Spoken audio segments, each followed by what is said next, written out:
I wouldn't call this bulletin matter, but there is some news this morning on the Clinton Foundation front.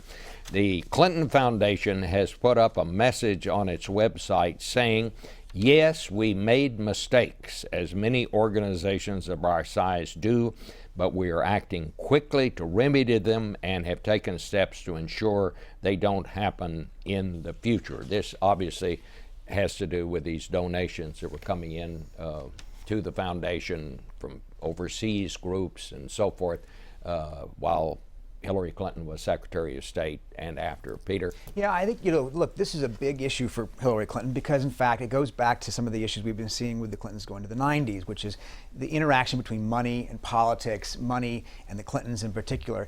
And they have arguments about why they made some of the decisions they made, and they have made some mistakes on some of the others. But broadly, I think it fits into a narrative that she's going to have to work hard to shake, which is that they are so tied in with moneyed interests, with people who have perhaps more than one motive in giving to a philanthropy, and in some ways it neutralizes to some extent the argument that they would like to make about the Koch brothers and the funders on the right who are going to be obviously participating in the politics as well.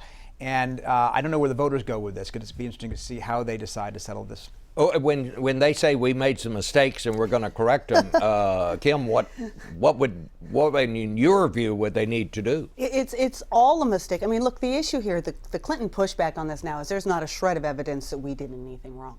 It's not about the evidence. It's about the appearance of conflict of interest, and everyone else seems to understand that this is a huge problem other than the Clintons. I mean, even the Obama administration said you have to sign up for these disclosure rules, you have to stop foreign money because we understand that this is a problem.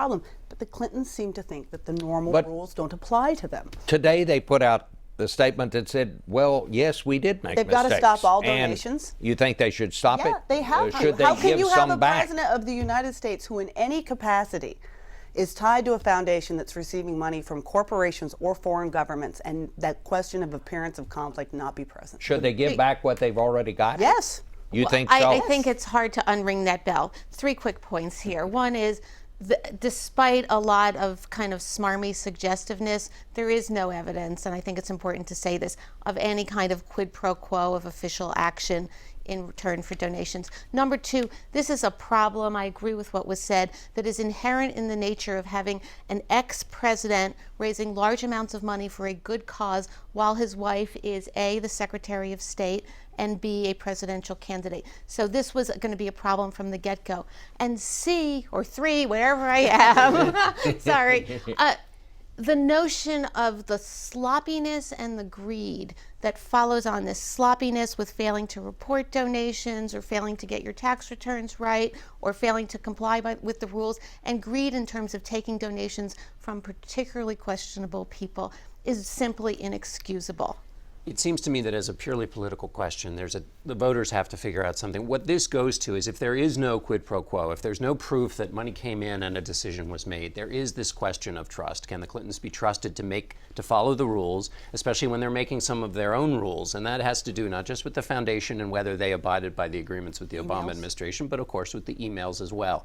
So it also in weird ways becomes a trust question when Hillary Clinton is presenting herself as a van-driving, Chipotle-eating candidate. Is that at odds with the stories of $500,000 speaking fees? So it's a trust. That was on the low end. Even President Obama's joke last night says, obviously the economy's not doing too terribly because, in fact, I have a friend who used to be making millions and now she's living in a van in Iowa. So that joke actually kind of highlights that very tension. So the question is trust on that. That's the downside for Hillary Clinton. But voters are going to say, but who cares about me? And on that question, so far, she does very well. So voters could very well find themselves in the position where they don't trust her so much, but they think that she understands their lives and cares about them, and they're willing to forgive the one because they like the other. That seems to me the question we'll have to watch going forward. Well, we're going to be talking about this for a long time, and it's an issue that certainly is not going to go away, and certainly this is not what the Clinton campaign at this point wanted to be talking about. We're going to come back, if I can stay awake,